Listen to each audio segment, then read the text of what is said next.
So the RX-7 definitely still needs some work. Between having to move states, reworking my entire insurance policy, almost having to sell my daily driver, and being out of work for a week and a half with an illness, it's been a very jam-packed couple of weeks. I have missed working on the RX-7 so much, and I'm so happy to be back out in the garage and back to making my videos. It's really kind of had me down in the dumps lately that I haven't been working on the car as much or making these videos, because I feel like this is an extension of me. This is my art, and I gotta get back to making it. Even all the bad parts of the build, getting dirty, making my garage a mess, and having to cut out bad hardware, still makes me happy. They serve as little goals, memories, and it's what makes it all seem worthwhile to me. Even if I don't have the most time to go out and do it right now, when I can get out there and knock out something small in a little bit of time, it's a small step, but it keeps me going.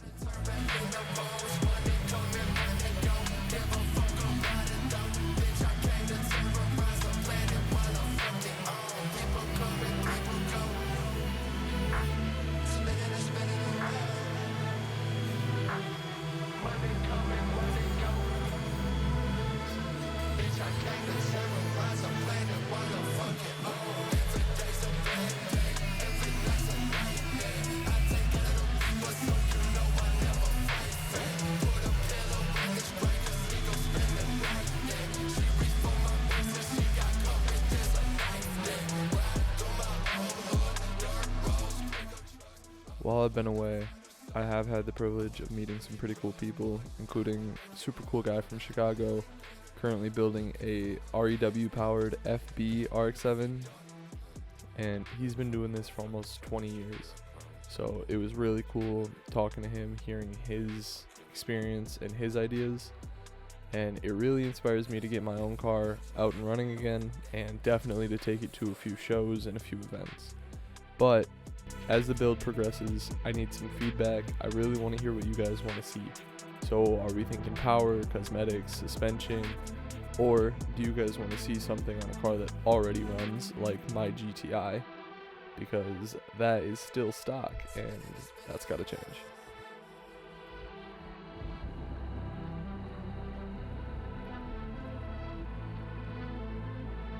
Alright, here it is. This is the Project RX-8. Breakfast is going swimmingly.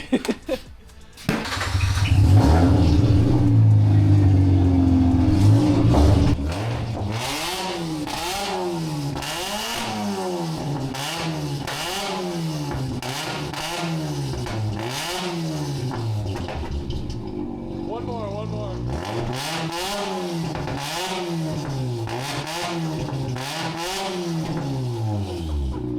Yeah, one, my fucking ear is ringing, and two, you were throwing some flames. Good.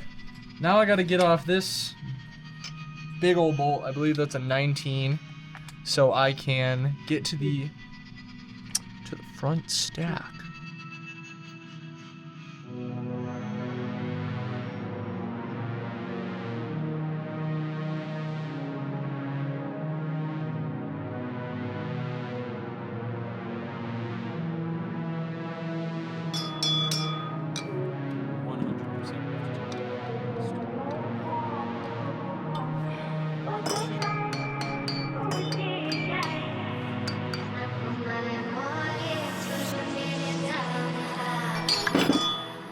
Hooray!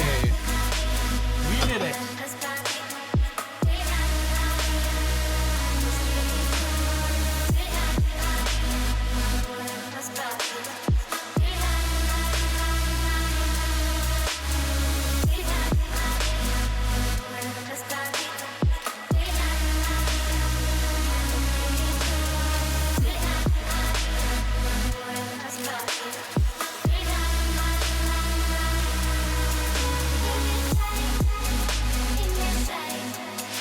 Okay, it's hanging again, so now we're gonna try and get up under here, get all of these out, disconnect it, get this front cover off, and then that should give us access to the front stack, and from there, the rest of this engine. God, it's such a nice day.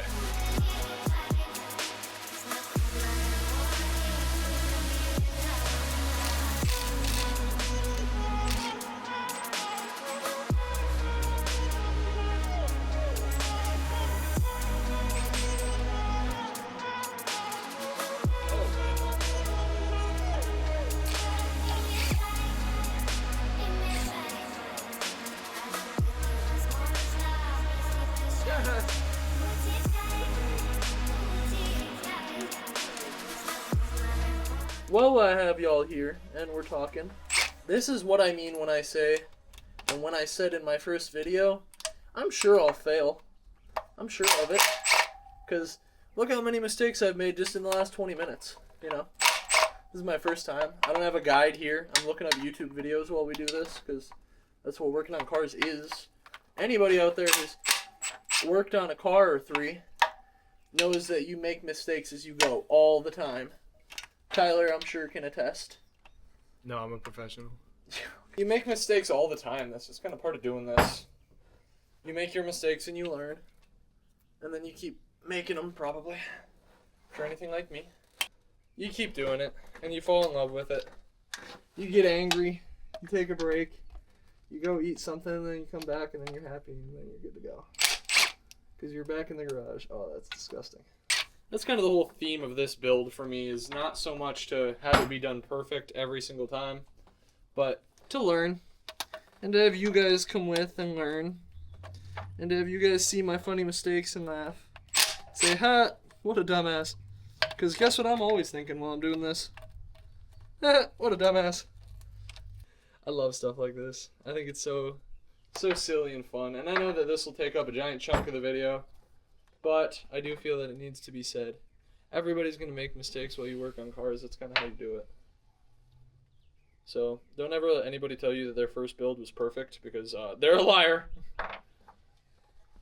But I don't know. Work on your cars. Drive your cars. Have fun with your friends. All right, I think that's all of them. So this is it. Point of no return. The oil pan is coming off. Right here, I think, was my favorite part of the video to produce and to record, because I didn't really have any plan going into it. Oh no, it's all, oh my god. I just set the camera up, me and Kyler got to work, and I really feel like it showcased how much working on my car really does make me happy, and it really just let me have some time, hang out with my buddy, knock some stuff out on the car. We didn't go into it with any plan. We just thought, okay, what can we accomplish? We have, 5 hours, 6 hours.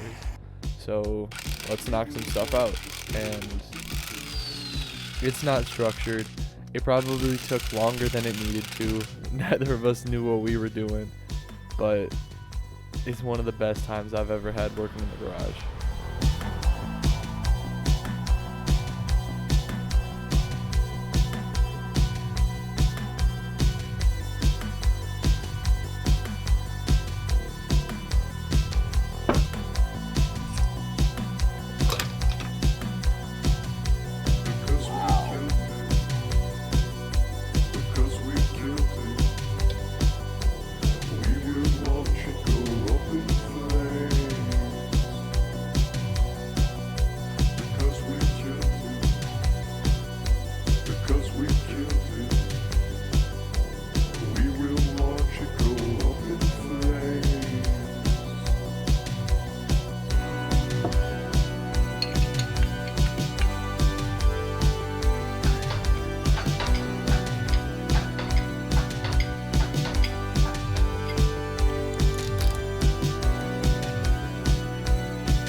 Progress. It would definitely help if I had this engine up on a stand. I'm gonna come back once I've gotten this up onto the table, and this can better be negotiated into position for me to completely disassemble. Forget the table. I just decided to bite the bullet and do things the smart but much more expensive way, and ordered the Atkins rotary engine stand adapter plate instead, so I'll be able to really rotate the engine and show you guys the complete disassembly as well as how everything works. So I'm really excited for that. Really cannot wait to dig into it, show you guys the whole process, as well as use the Atkins rotary engine rebuild kit, which has officially come in. I was so excited. I was not expecting it to come this early. I think I ordered it 5 days ago. Cool. 4 or 5 days ago, and they got it to me so fast. They were amazing about it, and I'm so happy that I'm able to use their products. They are amazing quality, and I cannot wait to show you guys this full rebuild and get the car back up and running. So stay tuned, like, subscribe, all that fun stuff, and I'll see you guys in the next one.